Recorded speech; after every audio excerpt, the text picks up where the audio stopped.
Hello and welcome. We're going to talk about Haikyo by Billy Tucci and some other people that worked on it. You can see their names down there. It is a really great book. I had so much fun reading this. It was weird. This has sat here in my office for I don't know how long, months, I guess. And for some reason, I couldn't bring myself to read it until today. And it was sitting there, and I saw it, and I just got like sucked in. It was just like zoomp, and then I was in there. I was with the book.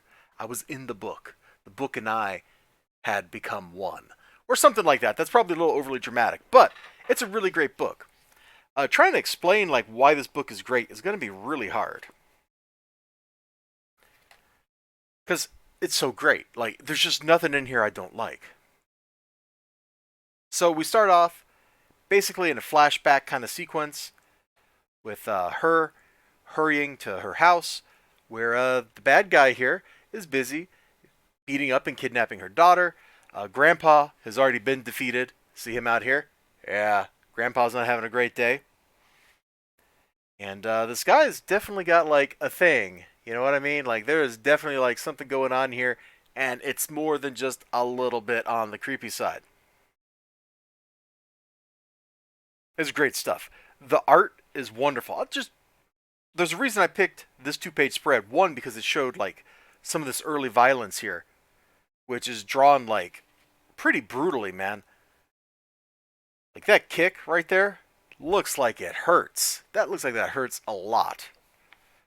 And then over here, I picked it because of these facial expressions. Arashi here, like, dude has the best facial expressions. He's like, oh my gosh, there's a truck, we're gonna die. Oh my gosh. And then just cracks up because he's been in prison for 20 years.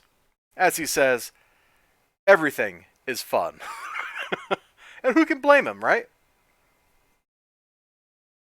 Does seem a little weird to screech this way in front of the van, but you know what?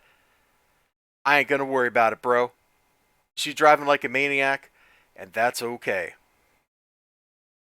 The dialogue in this, absolutely fantastic. Every character has their own unique voice,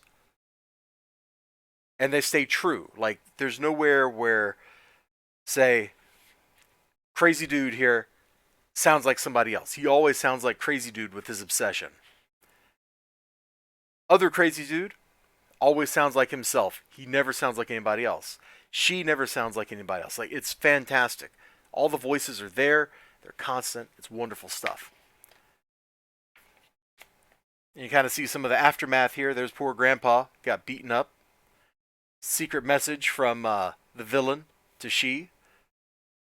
Now, in the first book, the villain in this book had set Arashi up to look like he was going to be the villain of the story, but that wasn't how it was going to go down. The actual villain, he's got his own obsession, he's got his own motives. Heck, everybody in this book has motives, from the cops to her, to him, to the villain. Everybody's got some motive that is driving them.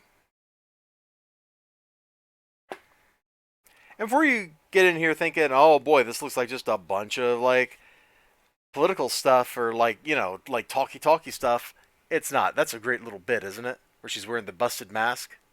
Yeah, I thought that was pretty awesome. And her eye opens up when she wakes up from sleeping. There is some pretty satisfying, like, sword fighting and action stuff in here. I mean, there has to be, right? These dudes are all like samurais and ninjas and whatever. You gotta have some action. Otherwise, what's the point of having a book full of these kind of characters? And the action in this book is pretty satisfying. As I mentioned, everybody has their own agenda, and everybody is true to themselves. So when the bad guy does bad stuff and he's manipulating people, it works. It fits. It sounds like him. And I wanted to end off the review by looking at this page here, because she looks great in the armor, and then crazy villain from the past also looks pretty cool as he's like bleeding out from all those cuts on his chest. Like, this is the moment in the book where I was like, yeah, you know what? I am so into this. I am 150% into this thing. It's an absolute joy to read. If you haven't checked this out yet, maybe you can get it there at billytucci.com. I don't know. I bet he's got some of these that he wants to sell you. And you should check out the first book. Well, I shouldn't say the first book because then you'd be going back like 25 years.